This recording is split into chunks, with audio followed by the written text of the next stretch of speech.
Kung kayo po ay may mga alagang kambing, baka, kabayo, kalabaw at kung ano-ano pang hayop, lalo-lalo na yung mga tinatawag po nating ruminants. Nako, napakagandang balita dahil dito po sa RM Metalworks, meron na po tayong makinarya para makapaggawa na po tayo ng mga tinatawag nating silage. Diyan po yung ginagawa natin dyan, chinachop po yung ating makinarya na to, yung ating mga napir, yung mga mais natin ng less than half inch o less than 1 inch. Para po sa ganoon, pwede po natin siyang i-stock, pwede po natin yung storage, buruhin, para mapakinabangan natin ng mas mahabang panahon ng ilang buwan. Para po sa ganoon, mas maging masustansya din yung pinapakain natin sa ating mga alagang kaping, mga baka, at iba pang tipo ng ruminants. Bali, ito po ngayong araw, nandito yung ating forage chopper na auto feed. Ito po ang capacity nito, 2,000 kilo kada oras o 2 tonelada kada oras. Ang kinagandahan po dito, available po ito sa atin na electric powered. Katulad po nito, ang motor po natin na nakakabit ngayon ay 5 horsepower na electric motor. Pwede din po dito 7 horsepower at 10 horsepower na diesel engine naman. Kaya solve na solve talaga kung walang kuryente, kung gusto nang madaling gamitin. Kausapin niyo po yung ating mga kasamahan dito sa RM Metal Works. Nandiyan po sila Sir Andrew, sila Ma'am Queen, sila Ma'am Heidi at sila Ma'am Hazel. Available po yung iba't ibang kombinasyon dito sa ating mga makinarya. Huwag na po natin patagalin. Ang papaanda rin po natin o ang tetestingin po natin ngayong araw. Ito, nagpakuha po tayo ng mga magugulang na mga talahib sa ilog. Nakita niyo naman, nagkakahoy na. Parang kahoy na yan, sa sobrang titigas, sa sobrang gugulang. Tuyo-tuyo na po yan. Kaya, paanda rin po natin. Ito, napakadali lang. On po lang yung seat natin. Andar na yan. Okay, sarangan po natin. Tignan po natin lahat sa session yan. Ano hilo po tayo? Ano?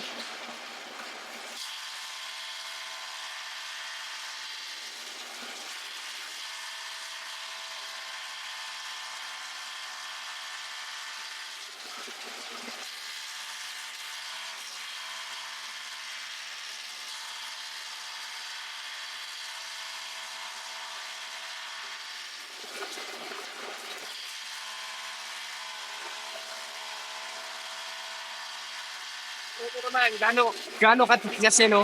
Mga magugulang na palahib. Himuha natin sa ilog.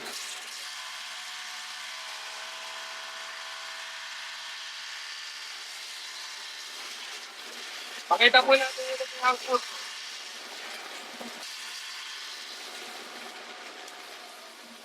Pakita po natin yung naging output. Grabe. Wala pang 2 minuto natin giniling. Napakarami na nun, Ano? Yan po ang kagandahan sa ating makinarya. Precise po yung cut niyan. Saktong-sakto po yan kasi kapag po maganda yung cut, mako-compact po natin yan na maganda. Saktong-sakto po kapag po nagsa-silage tayo. Ano?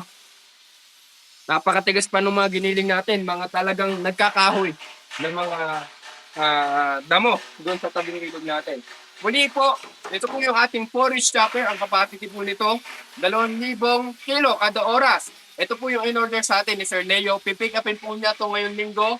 Nanggaling pa po siya sa lalawigan ng Mindoro. Ito, ang layo pa, tumawid pa ng dagat para makabisita dito sa ating pagawaan at ma-pick up yung kanyang in-order na forage chopper.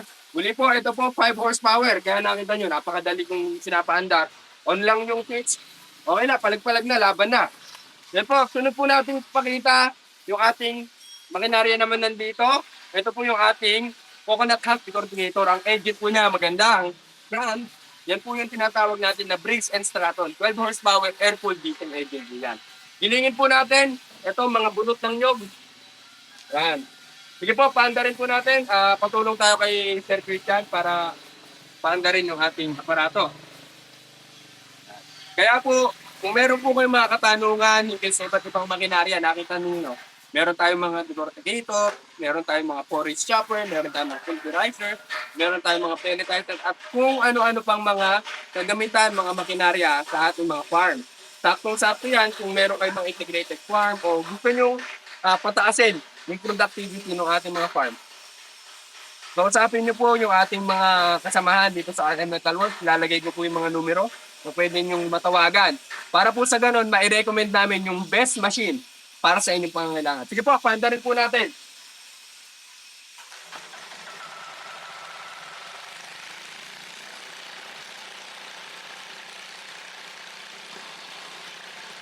natin.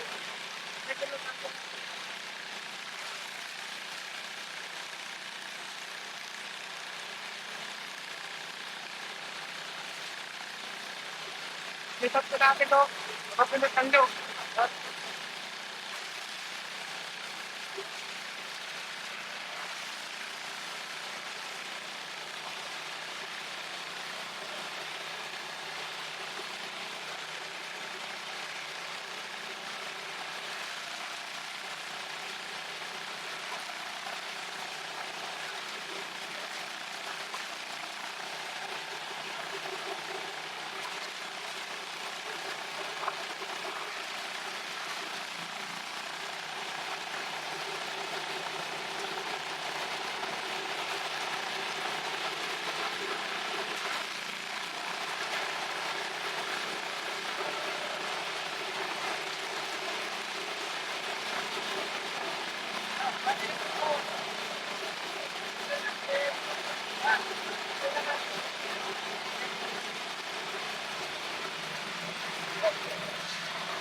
Kita po natin yung output ng ating aparato.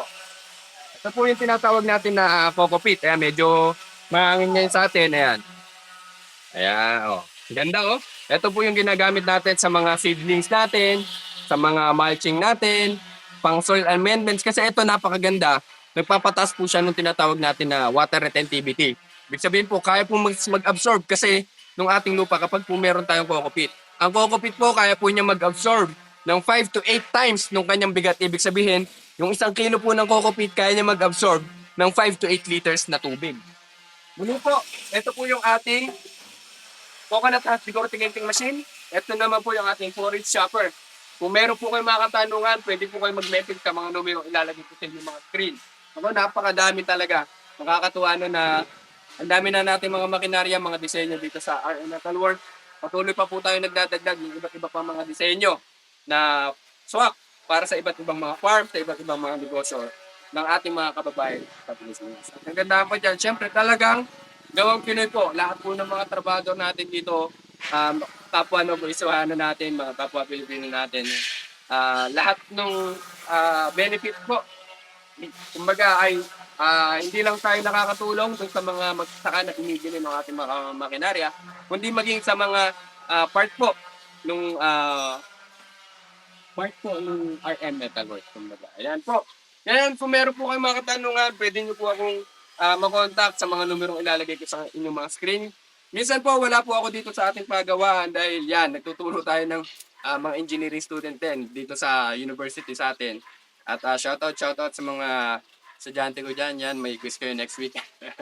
Ayan, so, kaya po minsan wala ako dito. Pero wag po kayo mag-alala. Kapag po hindi nyo po ako makontak dito, nandyan po sila Sir Andrew, sila Ma'am Heidi, sila Ma'am Hazel, at sila Ma'am Queen.